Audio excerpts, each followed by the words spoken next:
అందరికీ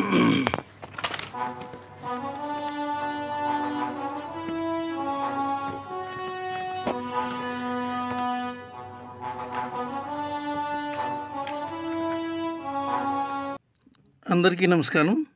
Jamie Prem's YouTube ఛానల్కి స్వాగతం. ఈరోజు మూవీ దసరా బుల్లోడు. అలనాట ఆణిముత్యాల కార్యక్రమంలో ఈ సినిమా వయసెంత అనేటటువంటి అంశంలో దసరా బుల్లోడు సినిమా గురించి మనం ఈరోజు మాట్లాడుకుందాం. అక్కినేని నాగేశ్వరరావు నటించినటువంటి దసరా బుల్లోడు చిత్రం ఆ రోజుల్లో ఒక సంచలనం. దసరా బుల్లోడు అనే పేరు వినగానే అక్కినేని గుర్తొచ్చే విధంగా ఎప్పటికీ ఓ తరానికి గుర్తుండిపోయి ఉంటుంది. ఈ చిత్రం ఒక మధుర స్వప్నంగా నిలిచిపోతుందన్నమాట. దసరా బుల్లోడు చిత్రం షూటింగ్ ప్రారంభించే సమయానికి తెలుగులో కలర్ సినిమాలు ఊపందుకున్నాయి. బ్లాక్ అండ్ వైట్ చిత్రాల కంటే కలర్ సినిమాలు తీయడానికి ఖర్చు ఎక్కువ. అయినా కలర్లోనే చాలా లావిష్గా దసరా బుల్లోడు చిత్రాన్ని నిర్మించారు జగపతి పిక్చర్స్ అధినేత రాజేంద్ర ప్రసాద్. దర్శకుడిగా ఆయనకి ఈ చిత్రం మొదటి చిత్రం. ఇక ఆర్టిస్టుల విషయానికి వస్తే ఇందులో హీరోయిన్గా మొదట జయలలితని ఎన్నుకున్నారు.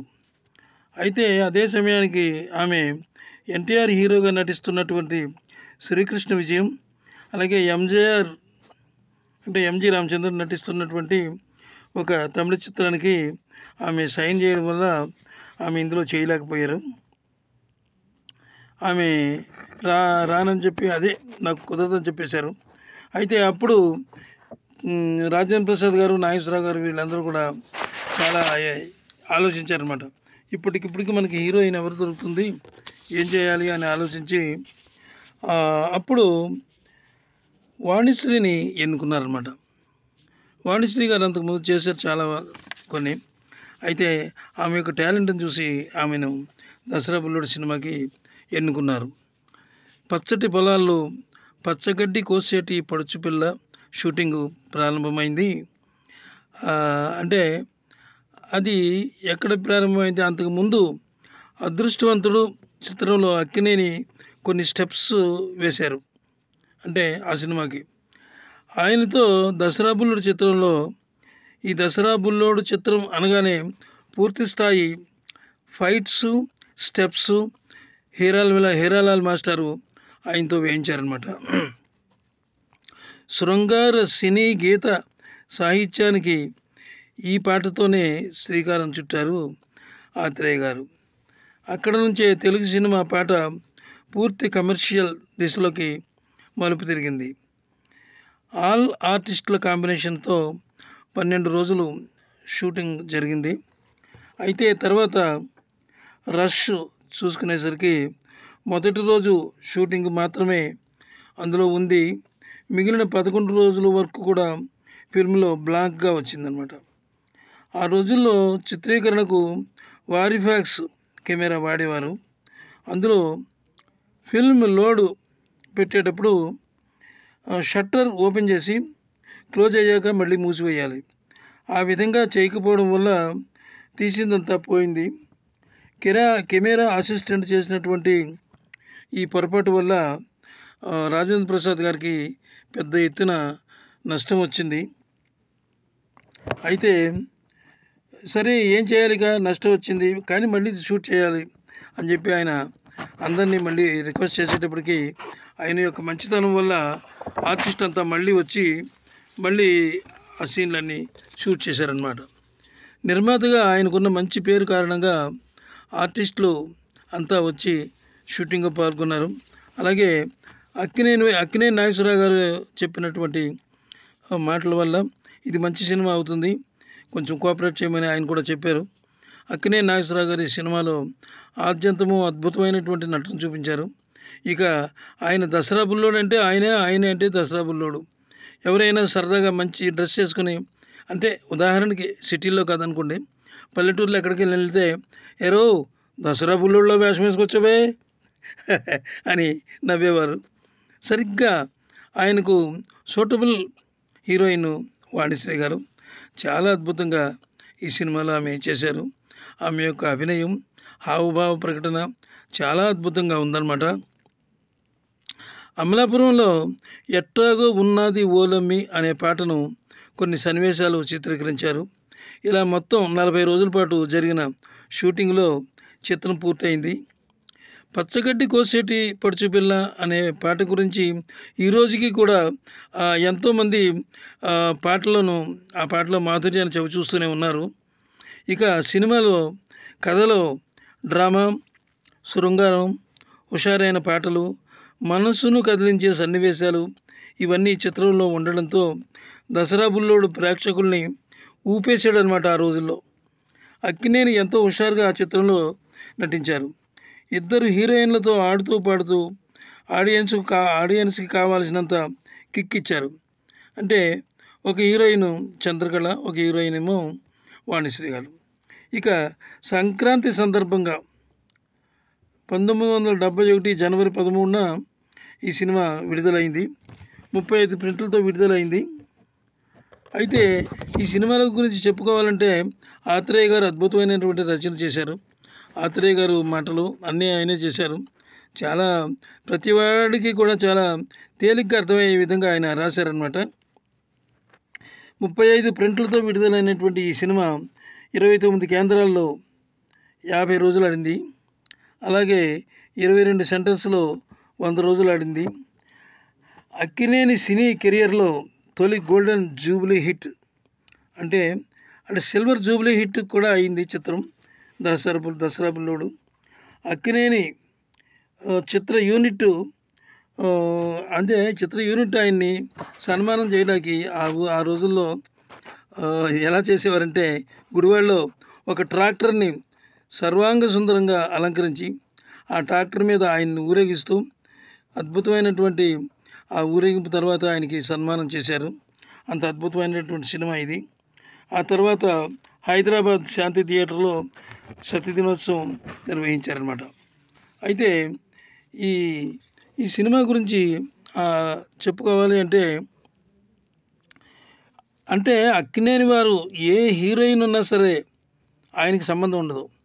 హీరోయిన్ని ఎప్పుడో కానీ కొంచెం ఒకవేళ రికమెండ్ చేసి ఉండొచ్చు కాక, అయితే ఆ రికమెండ్ చేసే విధానంలో మన దర్శకులు అలాగే నిర్మాత వారు ప్రమేయం కూడా ఉంటుంది. ఎవరైనా సరే పర్వాలేదు. అంటే జయలలితను తీసుకున్నారని చెప్పి అనుకున్నాం కదా. జయలలిత రాలేదంటే పర్వాలేదు, ఏ కొత్త అమ్మాయినా పర్వాలేదు, మనం చెప్పి చేయించుకుందాం అని ఆయన రాజేంద్ర ప్రసాద్ గారికి మంచి కోఆపరేషన్ ఇచ్చారు.